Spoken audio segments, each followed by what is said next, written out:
Hey les Vikings, bienvenue sur la chaîne. Aujourd'hui on se retrouve pour le butin de raid de la MyGeekBox du mois d'octobre 2018. Il y a eu des petits changements dans la gestion de MyGeekBox en fait, et donc aussi dans leur abonnement. Je vous expliquerai tout ça après le générique. C'est parti.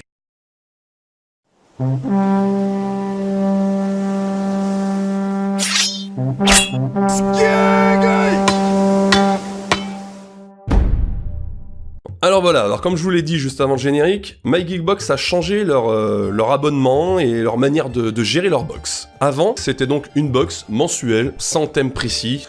Le changement à l'heure actuelle, c'est qu'il va y avoir donc des box à thème. Donc ceux qui aiment bien avoir un fil conducteur dans leur box et tout, déjà je trouve ça pas mal, moi j'aime bien quand il y a un thème. Là où ça change par rapport aux autres abonnements, c'est que maintenant ils vont faire un thème minimum par semaine. D'après le site, tous les vendredis, il y a une nouvelle box avec un nouveau thème. Donc ça va faire grosso modo 3 à 4 thèmes par mois, donc 3 à 4 box par mois. Quand même un sacré changement de la part de MyGeekBox, faut quand même le préciser. Maintenant au niveau de l'abonnement, donc, quand on est abonné à une box, on recevra une box parmi les thèmes qu'on ne choisit pas, le thème vous sera envoyé au hasard. C'est là où je n'apprécie pas trop le truc, parce que déjà qu'on sait pas ce qu'on a dedans, en plus maintenant on sait pas sur quel thème on peut tomber. Ça m'énerve un petit peu. J'aimerais bien qu'en tant qu'abonné, je puisse choisir le thème que je veux, mais il n'y a pas que un abonnement de une seule box. Vous pouvez dorénavant vous abonner à une box, 2 box ou 3 box par mois.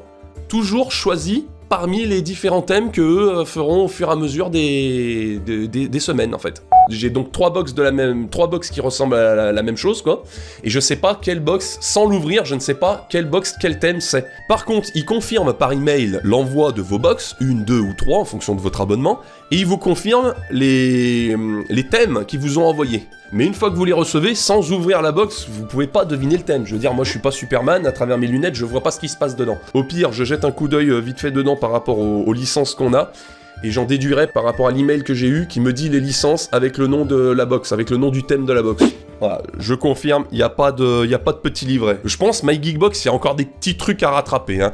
Identifier clairement le thème qu'on a quand on a la box, et pas par déduction par rapport à ce qu'on a dedans, et surtout, permettre aux abonnés de choisir leur thème. Ça me paraît quand même la moindre des choses, plutôt que de se retrouver avec des thèmes qu'on en aurait peut-être rien à foutre en fait, et alors qu'il y a d'autres thèmes, on serait un peu plus intéressé. Les autres thèmes, si vous avez qu'une box par exemple, et qu'il y a d'autres thèmes qui vous intéressent, bien évidemment vous pouvez les acheter sur leur site, mais ils coûtent plus cher que si vous les receviez par abonnement. Allez, on commence après le blabla là, parce que c'est chiant, ce sera une vidéo qui cherche à expliquer comment le nouveau système fonctionne. Maintenant on passe au déballage comme d'habitude.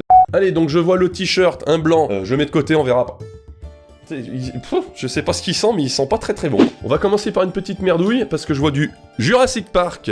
Alors on a une petite pièce de collection Jurassic Park. Voilà. Donc ouais, comme je disais, petite pièce de collection à tirage limité à 5000 exemplaires. Bon, ouais, on a même le numéro de l'exemplaire dessus, 3460 sur 5000. Parce que c'est vrai que c'est limité et tout ça, comme d'habitude, je ne sais pas. Moi j'ai toute une collection de vieilles pièces, mais de vraies pièces qu'on utile à travers les pays, les trucs comme ça. Donc je pourrais rajouter celle-là en disant que Jurassic Park existe, quoi. C'était visiblement pour le 25e anniversaire de Jurassic Park, d'accord. Jolie petite pièce qui représente donc le symbole de Jurassic Park avec le T-Rex de profil d'un côté, avec le titre Jurassic Park donc, et de l'autre, l'énorme portail qui donne accès au parc avec donc le numéro en tirage limité de cette pièce. Jolie petite pièce de collection, on va le remettre dans son truc là. Ensuite, je vois un truc Iron Man, je vais le prendre tout de suite parce que j'arrive... Merde, il y a une pop aussi, voilà. Bah alors là, c'est bien la première fois que j'ai ça dans une box. Donc on a du Iron Man, hein, voilà, Iron Man premier du nom. Il s'agit... Eh ben j'ai... il vient de se faire la malle. Il s'agit d'un vinyle de la BO du film Iron Man premier du nom. Un vinyle aux couleurs d'Iron Man, avec derrière son truc sur le torse là, je sais plus comment ça s'appelle, truc d'énergie là. Paye ton originalité, on dit 10 sur 10. Paye l'utilité quand t'as pas de lecteur de vinyle, 0 sur 10. Je sais pas comment l'écouter. C'est con quoi, parce que c'est original, c'est clair que côté collection c'est génial, mais Bon bref, voilà, une petite pièce de collection. Comme My Geekbox, je les vois souvent avec des trucs originaux. Ça plaît ou ça plaît pas, ça c'est autre chose, mais je les vois souvent avec des trucs originaux. Hein. Je vois un livre, mais c'est la box de l'originalité, mon dieu. Un bouquin, Incredibles 2, les Indestructibles, enfin les Incredibles 2 en anglais, les Indestructibles 2, avec la sortie du film aussi, on est bien dans le thème, donc c'est un guide officiel. Alors évidemment en anglais, puisqu'il s'agit d'une boîte, d'une box anglaise, donc je suppose que dedans ils doivent parler des personnages, c'est quoi leur pouvoir, d'où ils viennent, etc., etc., avec des images du film en lui-même, enfin de l'animation, quoi. Original, c'est la première fois aussi que j'ai un livre, et pas une espèce de petit dépliant qui est une publicité pour un comics ou autre chose. Ok, alors une musique, un livre, c'est la box de la culture aujourd'hui, visiblement. Ensuite, avant le t-shirt, on va finir, donc je confirme, il s'agit du dernier objet, d'une pop, une petite pop, donc les animaux fantastiques. Alors, j'ai vu le premier... Je me rappelle plus des personnages, donc Queenie Goldstein, je sais même pas si c'est en français, c'est quoi son nom. Jolie petite pop donc d'une sorcière donc blonde, je me rappelle absolument plus des protagonistes dans le film, c'est dingue. On va l'ouvrir comme d'hab. Donc voilà, Queenie, magnifique chevelure blonde, avec une robe assez classe, et puis qui tient dans sa main une petite baguette. Belle petite pop. Autant les Harry Potter m'ont bien marqué, autant les...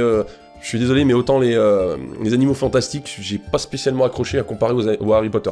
Et on va finir par le t-shirt. Ok. Hogwarts School List. Il s'agit de la liste scolaire quand on rentre à Poudlard. Hogwarts, en fait, en anglais. Une paire de gants de protection en peau de dragon. Un livre standard des sorts de Miranda, machin, etc. Ok, d'accord. Encore du Harry Potter, enfin plus vraiment directement Harry Potter plutôt que là c'était les animaux fantastiques. Ok. Par contre au niveau de l'odeur, je répète, mais c'est une infection. Je sais pas si c'est l'encre ou le tissu, c'est... Donc il s'agissait donc de la box Blockbuster, donc on comprend bien les blockbusters du moment, on va dire, avec les sorties des films. Toutes les licences qu'on voit là, c'est du gros film, on va dire, au ciné. Donc on comprend, le thème est respecté et tout. C'est peut-être pas forcément un thème que j'aurais choisi si j'avais eu le choix, peut-être, parce que voilà, les animaux fantastiques et tout, c'est... peut-être pas ce que j'aurais préféré. Mais bref, ça reste quand même une bonne petite box. Il y a de l'originalité. Une pièce, un livre et un vinyle dans une même box. Pour moi, personnellement, c'est la première fois. Donc là, paye ton originalité, je suis d'accord. Merci à vous d'avoir regardé cette vidéo. On fait comme d'habitude, on s'abonne, on commente, on va sur les réseaux sociaux. Et comme on dit chez nous... Skål!